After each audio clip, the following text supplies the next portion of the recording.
Biomolecules. ठीक है, तो ये बायोमोलिक्यूल्स क्या है? ठीक है, what is biomolecules?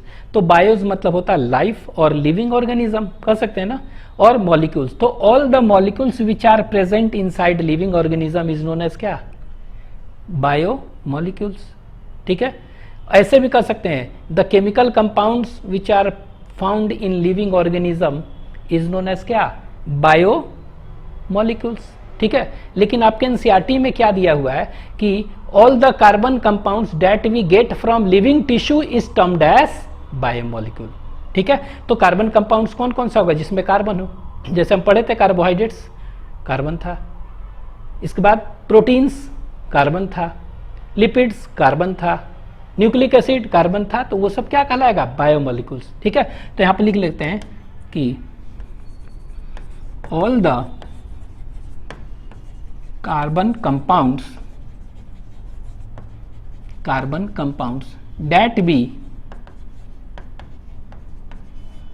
get from living tissue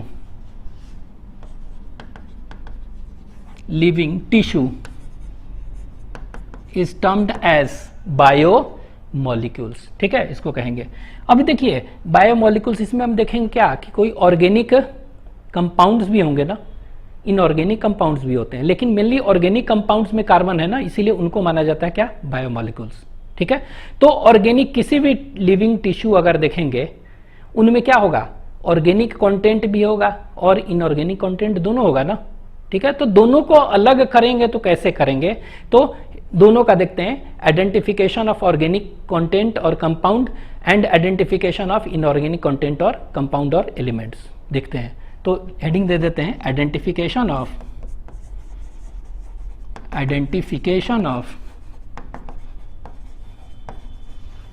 organic content और कंपाउंड्स भी कह सकते हैं आप, और कंपाउंड्स। ठीक है, तो कैसे आइडेंटिफिकेशन करेंगे वो हम देखते हैं। ठीक है, तो कैसे करेंगे? तो फर्स्ट मेथड्स देख रहे हैं, तो ये जो है ना इसको कहते हैं केमिकल एनालिसिस मेथड। कौन सा मेथड कहेंगे? केमिकल एनालिसिस मेथड कहते हैं। ठीक है, तो इसमें कैसे करेंगे? तो यहां देखिए, कोई भी लिविंग टिश्यू लिए हम, कोई भी लिविंग टिश्यू लेते हैं। ठीक है, और ये लिविंग टिश्यू में क्या हो गया? यहां पर हम देखेंगे लिविंग टिश्यू में हम ले सकते हैं कोई भी वेजिटेबल्स और लीवर ले सकते हैं, तो पीस ऑफ लीवर, ऐसा नहीं कि पूरा कुछ उसका पार्ट ले सकते हैं, लीवर। ठीक है, इसके बाद इसको हम क्या करेंगे? पीस ऑफ लीवर ले लिए। ठीक है, अब इसको क्या करेंगे? हम इसको ग्राइंड करेंगे, ग्राइंडिंग। ठीक है, क्या करेंगे हम? Grinding, GRINDING, grinding. ठीक है, ग्राइंडिंग तो कैसे? तो यहां पर लिख दे रहे हैं यूजिंग मोर्टर एंड पेस्टल। ठीक है, तो यूजिंग मोटर एंड पेस्टल। ठीक है, इन ट्राइक्लोरो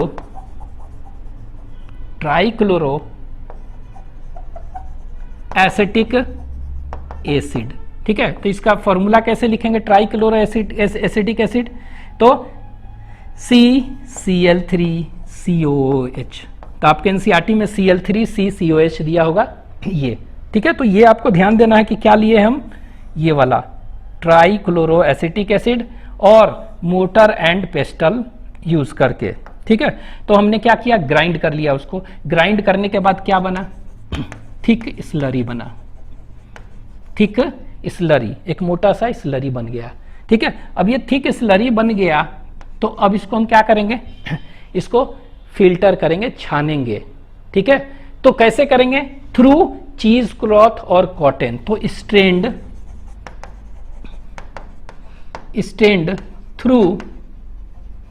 थ्रू चीज क्लॉथ और कॉटन।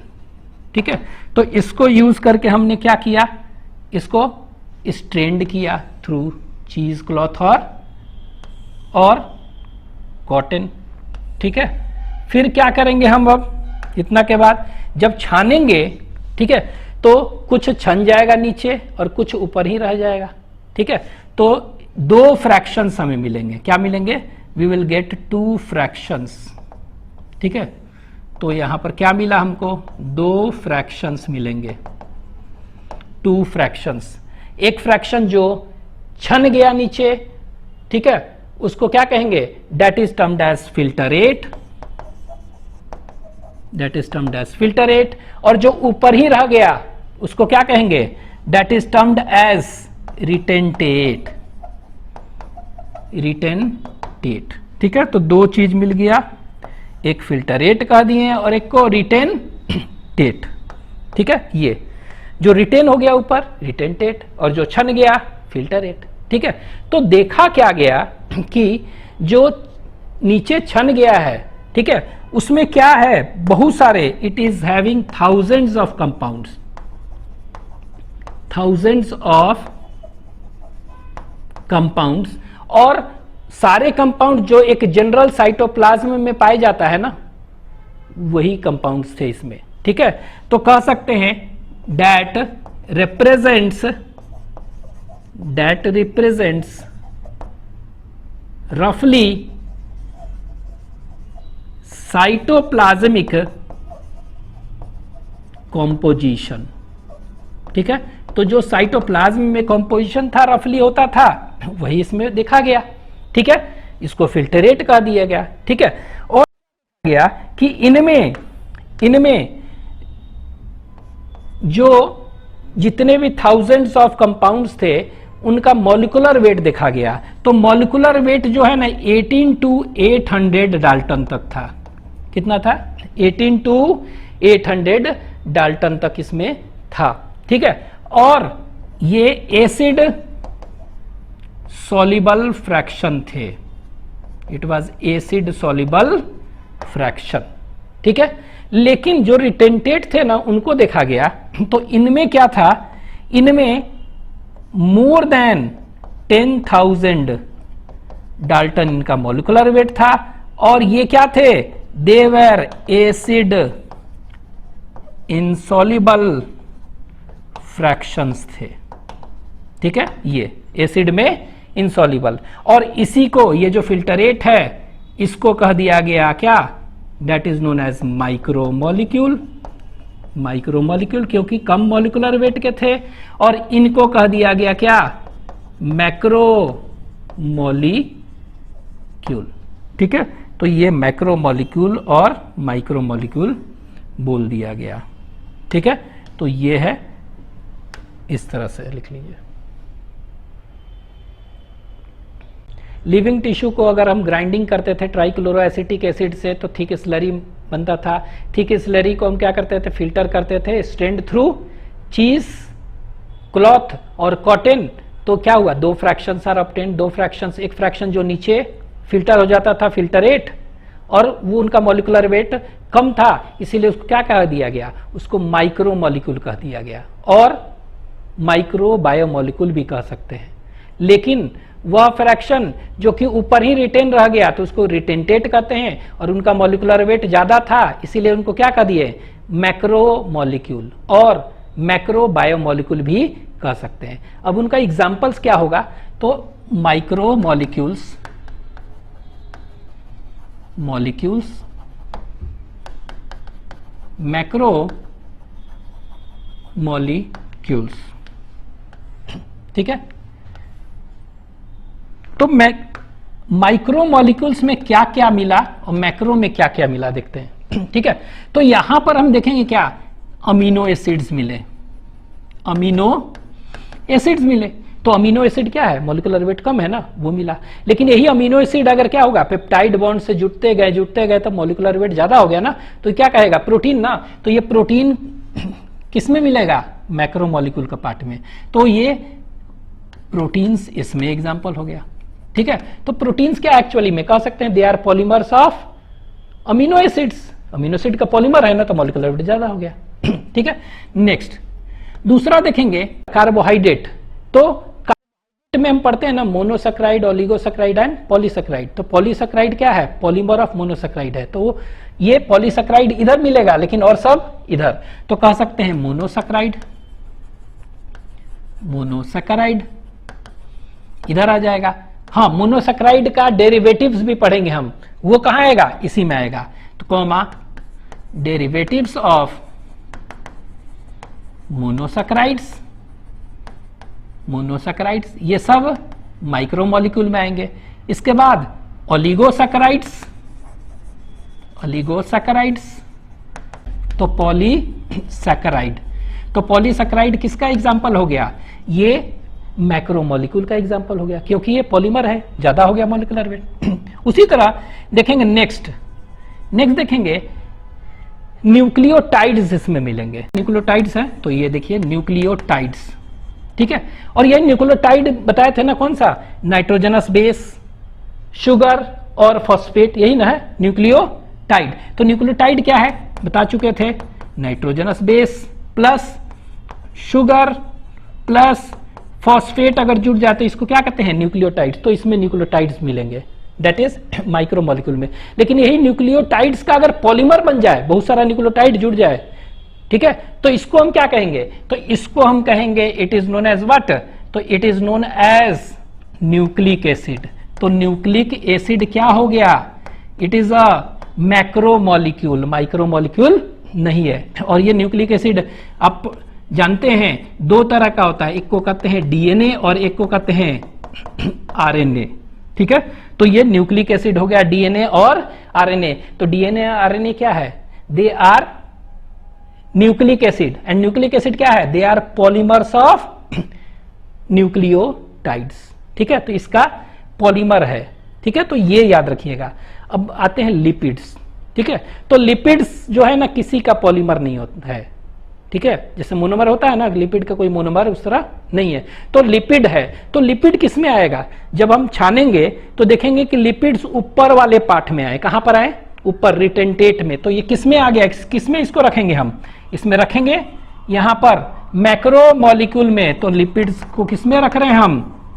लिपिड्स को हम किस में रख रहे हैं? इसको हम रख रहे हैं मैक्रोमोलिक्यूल में। क्यों? क्योंकि जब इसको हम स्ट्रेंड थ्रू चीज, क्लॉथ और कॉटन किए थे तो ये हमको ऊपर मिला था, मींस रिटेंटेट में मिला था, इसीलिए क्या हो गया? मैक्रोमोलिक्यूल। लेकिन ये क्या है? याद रखिएगा, ये पॉलीमरिक है कि नॉन पॉलीमरिक? Non polymeric. मतलब ये देख रहे हैं प्रोटीन क्या है? They are polymers of amino acids. Polysaccharide क्या है? They are polymers of monosaccharide. Nucleic acid क्या है? They are polymers of nucleotide. लेकिन ये किसी का पॉलीमर नहीं है। तो name the non polymeric micromolecule. चारों में आंसर क्या हो जाएगा? लिपिड्स। तो they are non polymeric macromolecule, ठीक है। इसका ये किसी मोनोमर का पॉलीमर नहीं है, पहला। और दूसरा चीज आपको याद रखना है, ठीक है, दूसरा चीज आपको याद रखना है कि इनका मॉलिक्यूलर वेट जो है ना, इनका मॉलिक्यूलर वेट जो होता है इट इज लेस देन, ठीक है, it is less than 800 Dalton. ये बहुत इंपॉर्टेंट बात है। इनका मॉलिक्यूलर वेट कितना है? इनका मॉलिक्यूलर वेट कितना है? It's molecular weight is less than 800 Dalton. देख रहे हैं, 800 डाल्टन से भी कम है इनका मॉलिक्यूलर वेट, ठीक है। तो 800 से कम है तो मॉलिक्यूलर वेट तो बहुत ही कम है ना, ठीक है। तो इसको क्या में रखना चाहिए? इनको, तो इनको क्या में रखेंगे हम? इनको रखना चाहिए था हमको क्या? माइक्रोमोलिक्यूल में। क्यों? क्योंकि अभी पढ़ेंगे माइक्रोमोलिक्यूल जो होते हैं ना, they are having molecular weight less than 1000 dalton. तो ये, लेकिन 1000 से ज्यादा होगा तो क्या कहेंगे उसको? मैक्रोमोलिक्यूल। तो सभी में क्या थे? 10,000 से भी ज्यादा है ना, तो ये मैक्रो में आएगा। लेकिन इनका मॉलिक्यूलर वेट कितना है? कितना? It's molecular weight is 800 Dalton, इसका मात्र है। तो इसको हम क्यों रखे हैं माइक्रो में? माइक्रो में रखेंगे ना, on the basis of molecular weight it is placed in micro, should be placed in micro. तो इसको हम कह सकते हैं कि मॉलिक्यूलर वेट कम है, तो इसको मॉलिक्यूलर वेट कम है, लेकिन ये क्या होते हैं? एसिड इनसॉल्युबल होते हैं। क्या होते हैं? Acid insoluble fraction. तो इसीलिए दोनों है ना, माइक्रो माइक्रो मैक्रो दोनों, ठीक है। तो हम कह सकते हैं कि दे आर, लिपिड्स है ना, तो lipids are not strictly macromolecules. ठीक है, तो ये हम कह सकते हैं कि they are not strictly macromolecules. ठीक है, तो ये याद रखिएगा, लिख लीजिए। आइडेंटिफिकेशन ऑफ इनऑर्गेनिक कंटेंट और एलिमेंट्स और कंपाउंड्स। ठीक है, तो इसको जो मेथड कहते हैं एश एनालिसिस कहते हैं। ठीक है, एश एनालिसिस मेथड इसको हम कहेंगे। ठीक है, तो क्या है एश एनालिसिस मेथड? तो यहां देखिए, इसमें हमने क्या किया, कोई भी लिविंग टिश्यू लिए, कोई भी लिविंग टिश्यू, आपका एनसीईआरटी बोल रहा है लीफ लिए और पीस ऑफ लीवर, चूहा का लीवर ले लेंगे सेल्स। ठीक है, ये, और इसको क्या करेंगे, हम इसको सुखाएंगे। ठीक है, क्या कर रहे हैं, सुखा रहे हैं, मीन्स ड्राइड। ठीक है, ड्राइड कहने का मतलब क्या हुआ, ड्राई किए तो वाटर क्या करेगा, इवापोरेट्स कर देगा, इवापोरेट कर जाएगा। तो ये देखिए एक्चुअली में शुरू में क्या था, ये मॉइस्चर कंटेंट ज्यादा था, तो ये क्या था, ये वेट था, WET वेट। ठीक है, बिगा हुआ था ना, लेकिन बाद में जब ड्राई कर दिए, वाटर निकल गया, तो ये कैसा हो गया, ड्राई वेट हो गया। ठीक है, कैसा होगा ये, ड्राई वेट। तो ये लिविंग टिश्यू लिए थे, ड्राई करने के बाद ड्राई वेट हुआ।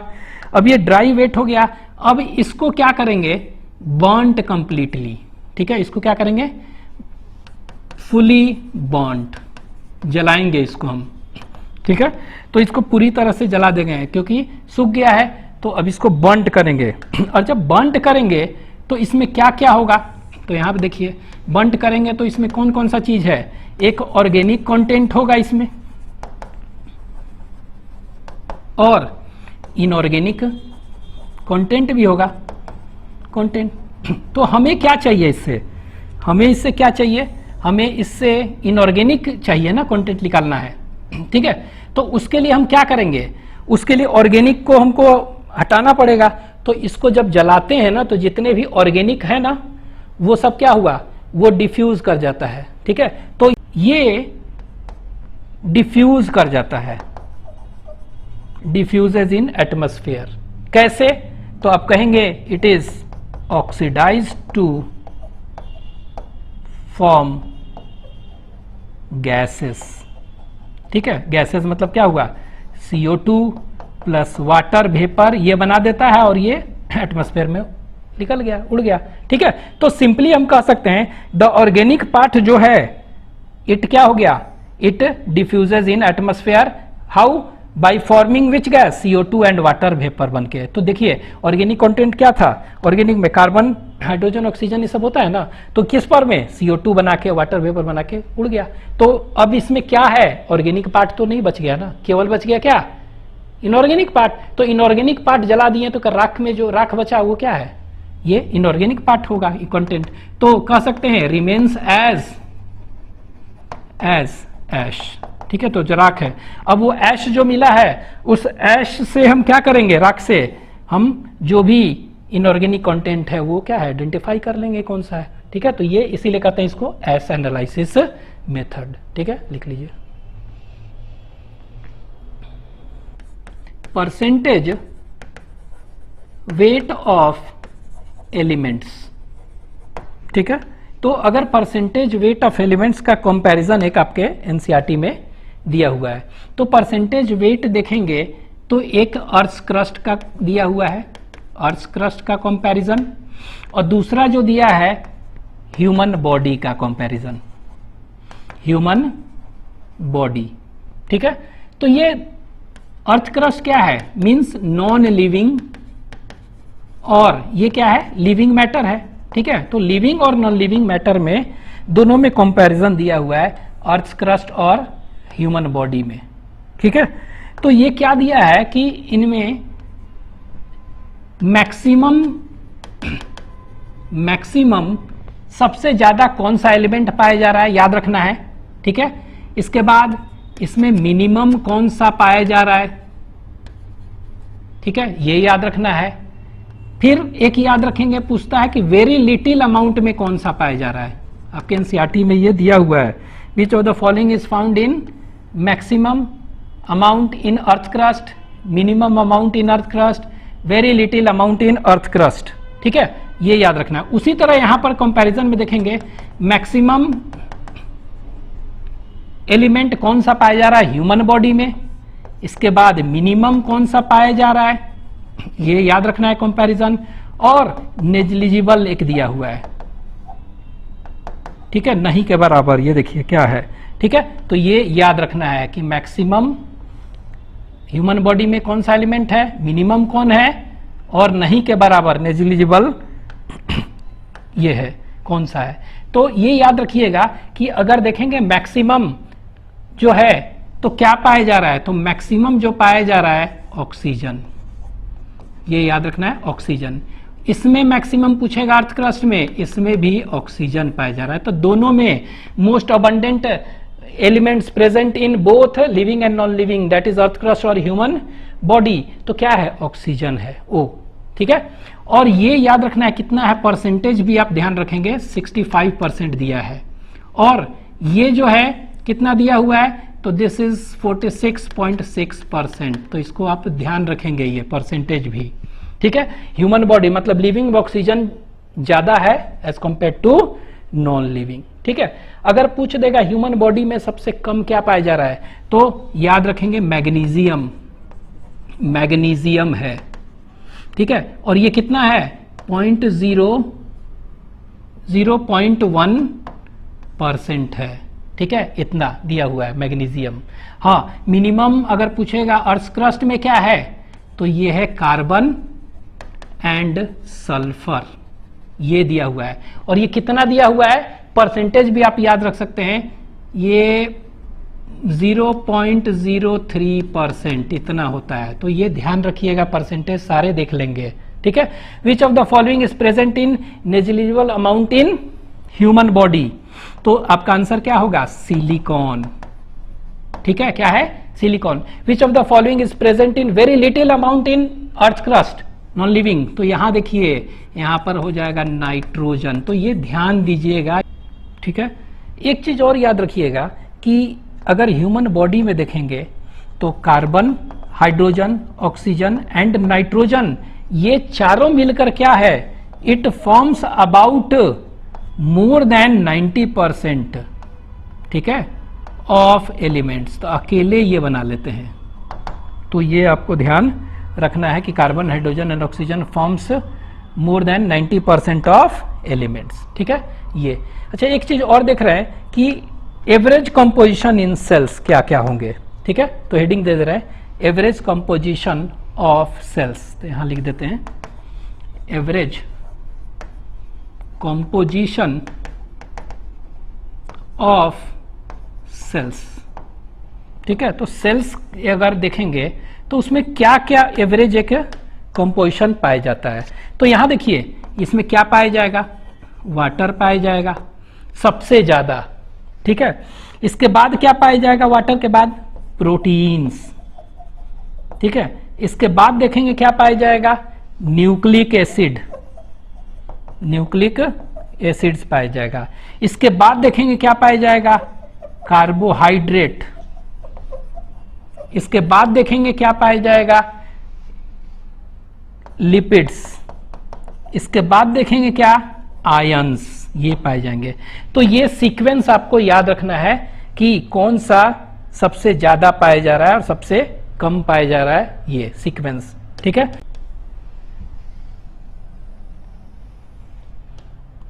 याद देखिए, अगर पूछ देगा वाटर कितना है, it constitutes about 70 to 90%। Protein जो है इट कंस्टिट्यूट्स अबाउट 10 to 15%। ये न्यूक्लिक एसिड तो 5 to 7%। ये कार्बोहाइड्रेट 3%, लिपिड्स 2%, आयंस 1%। ठीक है, ये याद रखना है। अच्छा, पूछ देगा विच of the following is the most abundant chemical substance in living organism, answer will be water. तो यहां पे लिख दे रहे हैं most abundant chemical substance in living organism, answer क्या हो गया, केमिकल सब्सटेंस कह रहा है तो वाटर। लेकिन अगर पूछ देगा कौन जो है most abundant, which of the following is the most abundant organic है, organic macromolecule in living organism, तो आंसर क्या हो जाएगा, प्रोटीन्स। तो ये याद रखना है कि प्रोटीन्स क्या है, ये प्रोटीन्स मोस्ट अबंडेंट ऑर्गेनिक है मैक्रोमोलिक्यूल, ठीक है। और ये क्या है, केमिकल सब्सटेंस, ये देगा तो ये, ठीक है, इसको लिख लीजिए।